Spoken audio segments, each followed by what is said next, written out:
ஐஎம்டிடி இப்போ நம்ம என்ன செய்ய போறோம்னா மகாராஷ்டிரா சிக்கன் கிரேவி. வாங்க அதுக்கு என்னென்ன பொருள் தேவைன்னு பார்ப்போம். இஞ்சி பூண்டு கொத்தமல்லி அரைச்சி வச்சுக்கணும். இந்த பொருளுக்கு தேவையான வதக்கிறதுக்கு பொருள் பார்ப்போம்.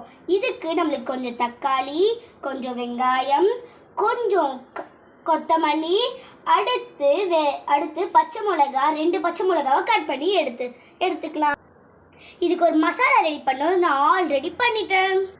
அதுக்கு என்னென்ன தேவைன்னா டிஸ்கிரிப்ஷன்ல லிங்க் இருக்கு, அதை பார்த்துக்கோங்க. இப்போ ஸ்டவ் ஆன் பண்ணிடலாம். பாத்திரம் காஞ்சிச்சு, இப்போ எண்ணெய் ஊற்றிக்கலாம்.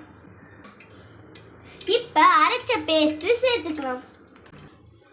இப்போ இதை போட்டுடலாம். மீதி கொஞ்சம் எடுத்து வச்சிடலாம். இந்த மசாலையும் இதில் சேர்த்துக்கலாம்.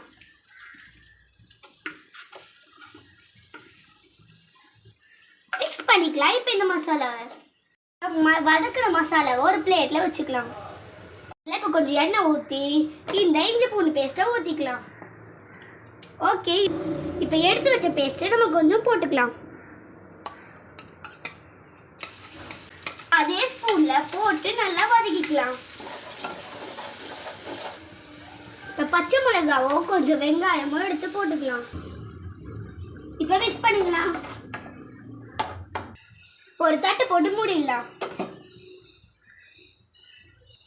ஒரு 10 நிமிஷம் கழிச்சு நம்ம தக்காளி போட்டுக்கலாம். வந்துக்கிச்சு, தக்காளி போட்டுக்கலாம்.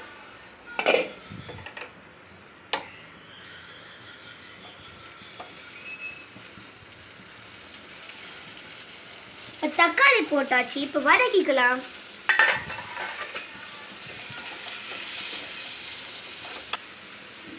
இப்போ மூடி போட்டு வச்சிடலாம். மூடி எடுத்துடலாம்.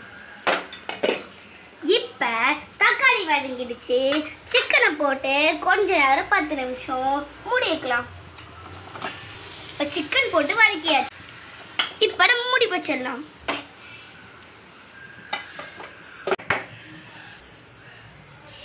இப்போ ஆல்ரெடி 10 மினிட்ஸ் ஆயிடுச்சுன்னு சொல்லிட்டு சிக்கன் ஓப்பன் பண்ணி பார்த்தா ஆல்ரெடி தண்ணி விட்டுருக்கு. இருந்தாலும் நம்ம மசாலாவோட தண்ணியில் கொஞ்சமாக ஊற்றிக்கலாம். இப்போ இதை ஒரு 10 மினிட்ஸ் மூடி போட்டுக்கலாம்.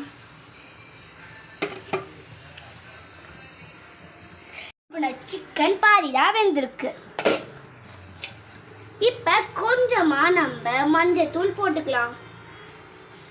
ஓகே, இப்போ மஞ்சத்தூள் போட்டாச்சு. இப்போ மஞ்சத்தூள் போட்டாச்சு. நம்ம மிக்ஸ் பண்ணிக்கலாம். இப்போ மிக்ஸ் பண்ணிடலாம். இப்போ தேவையான அளவு உப்பு போட்டுடலாம். இப்போ அரைச்சி வச்ச மசாலாவையும் போட்டுக்கலாம். இப்போ மசாலா போட்டாச்சு. நம்ம மிக்ஸ் பண்ணிக்கலாம்.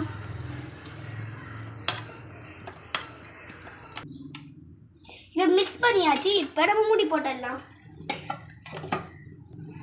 மூடி போட்டு 10 மினிட்ஸ் கழிச்சு ஓப்பன் பண்ணுவோம். இதை ரெடி ஆயிடுச்சு. நான் மசாலா போட்டதுக்கப்புறம் கொஞ்சம் தண்ணி ஊற்றுனேன். அதை நான் உங்ககிட்ட சொல்ல மறந்துட்டேன். நீங்களும் மசாலா போட்டதுக்கப்புறம் கொஞ்சமாக தண்ணி ஆட் பண்ணிக்கோங்க. இப்போ இது வெந்துருச்சு. இப்போ நம்ம கொத்தமல்லி போட்டுக்கலாம்.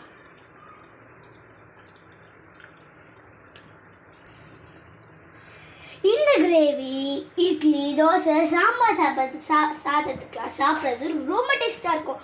வாங்க இப்போ இதை டேஸ்ட் பார்த்துருவோம். இப்போ ஒரு பீஸ் எடுத்து சாப்பிட்டு பார்த்துடலாம். ரொம்ப சுடும் போல இருக்கு.